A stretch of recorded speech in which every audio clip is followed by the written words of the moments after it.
bad relationship when you find yourself relating to rap songs about domestic violence.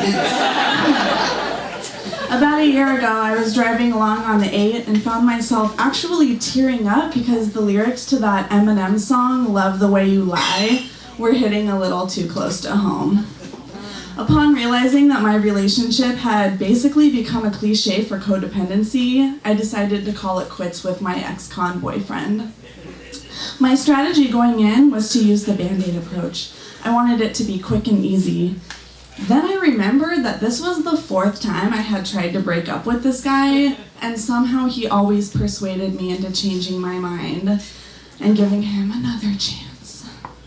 I decided seeing him in person was too risky, so I broke up with him over the phone instead. If you ever find yourself with someone who won't let you leave them, I highly recommend this strategy. Post-separation, 2 months had gone by, and I felt fantastic. The backlash I had to deal with from my phone breakup was minimal.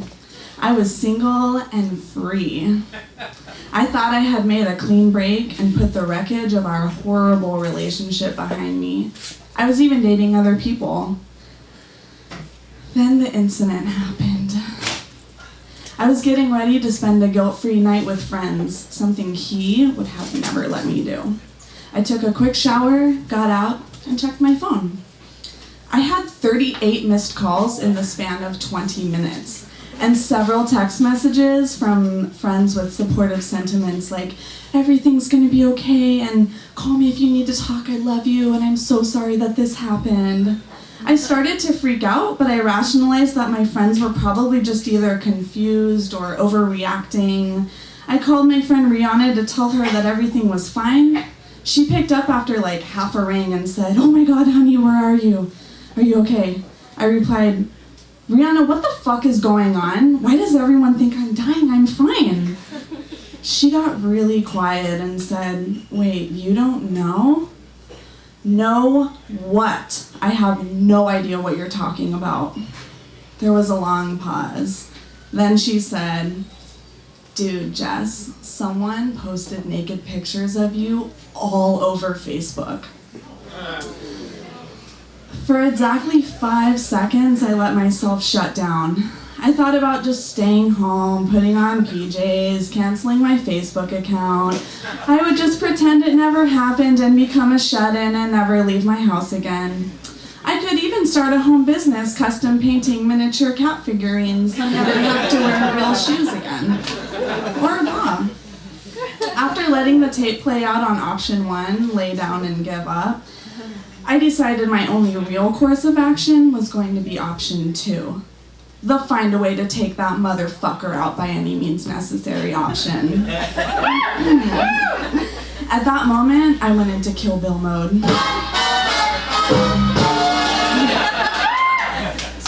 I said, "Where are you, Ree?" "I'm up here at Twiggs," she said. "Okay, stay right there, I'm on my way." I grabbed my laptop, jumped in the car with my hair still wet.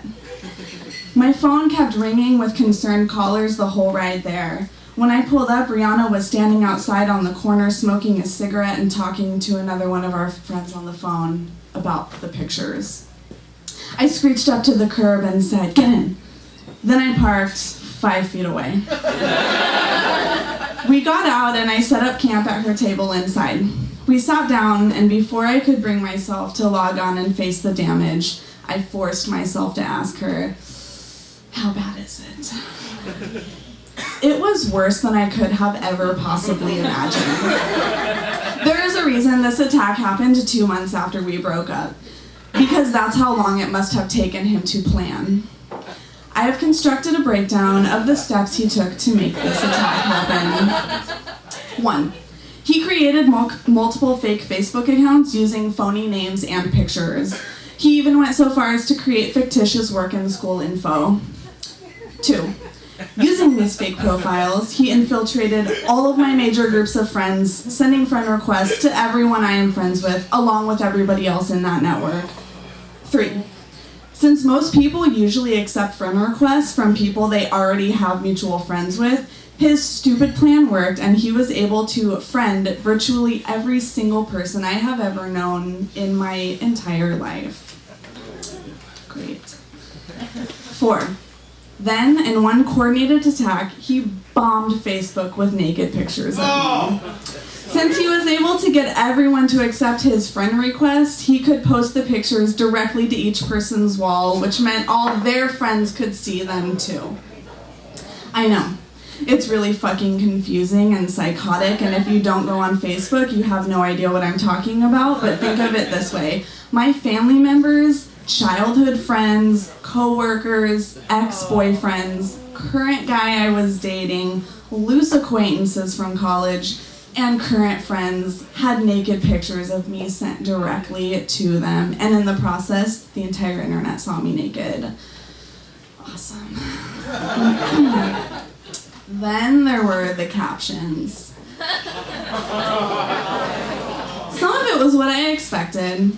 Fortunately, my ex is stupid, so the majority of his insults were lackluster and obvious. The captions denounced me as a slut and a drug addict, but thankfully the majority of my friends are already sexually active drug users, so that didn't bother me.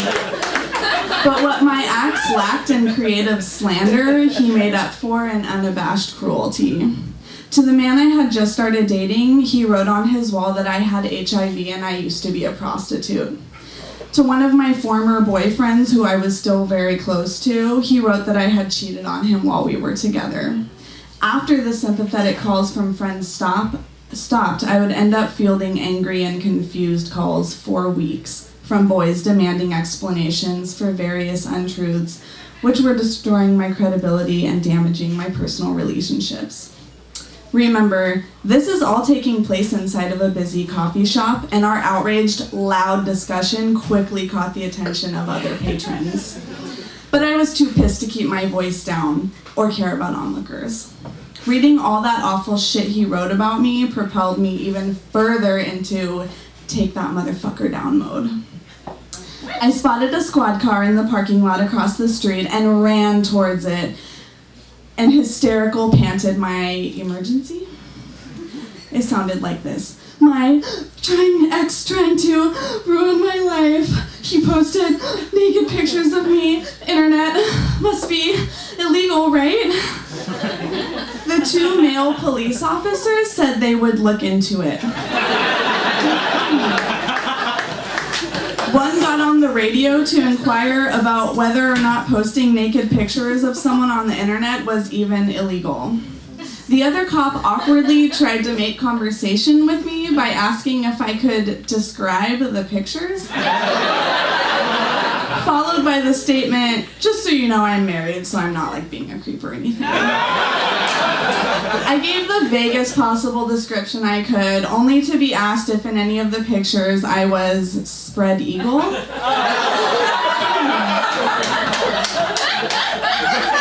I responded by laughing uncomfortably.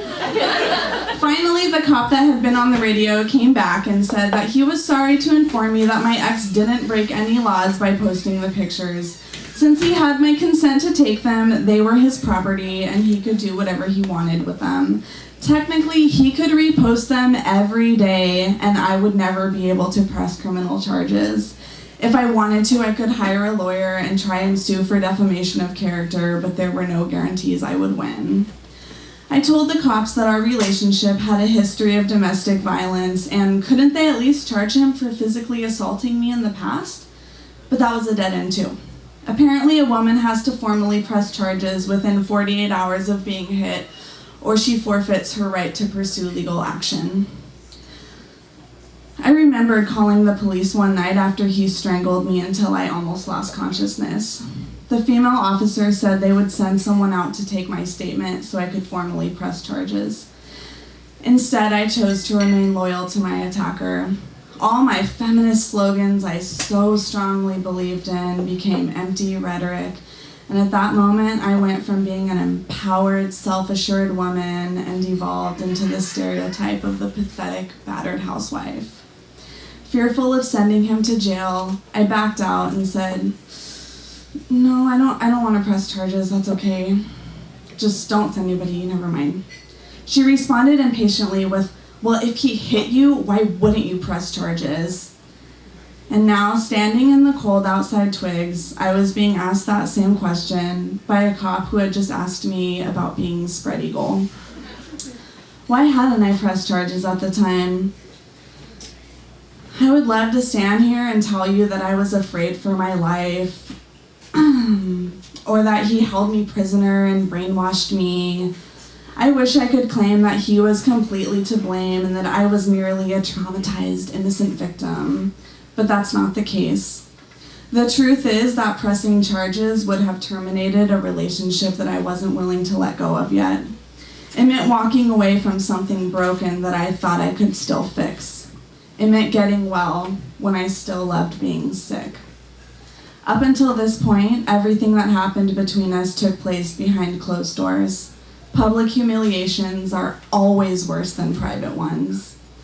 I discovered that my rigid insistence that I didn't care about what other people thought of me was bullshit. Despite the discouraging news that the cops couldn't charge him with anything, I wasn't about to give up my quest for revenge. He had humiliated me on multiple levels, but the most embarrassing aspect of the whole experience is that I was stupid enough to let such a fucking douchebag see me naked in the first place. So I set into motion the wheels of vengeance. 1. I conducted extensive research on the United States Department of Justice. 2. Contacted state officials, lawyers, the sheriff's department, and the district attorney. 3. Documented various conditional release violations. 4. Had his ass served. 5. Organized an entourage and scheduled a court date. 6. Charged into the courtroom and handled it like a motherfucking boss. On January 10th, 2012, my efforts were rewarded when I was granted a 1-year domestic violence restraining order against William Williams. Yes, my ex has the same first and last name. No wonder he's so screwed up. I know it doesn't sound like much, but when you're on federal parole, a restraining order counts as a violation and can land your ass back in prison to serve the remainder of your sentence. Like my ex did. So in the end, a bunch of people saw me naked, and it was really humiliating, but the horror really only lasted about a week. Then someone posted a video of a talking dog, and they all pretty much forgot about it. Luckily, shame brought on by the internet is pretty short term, unlike the time my ex will be spending as a guest of the state.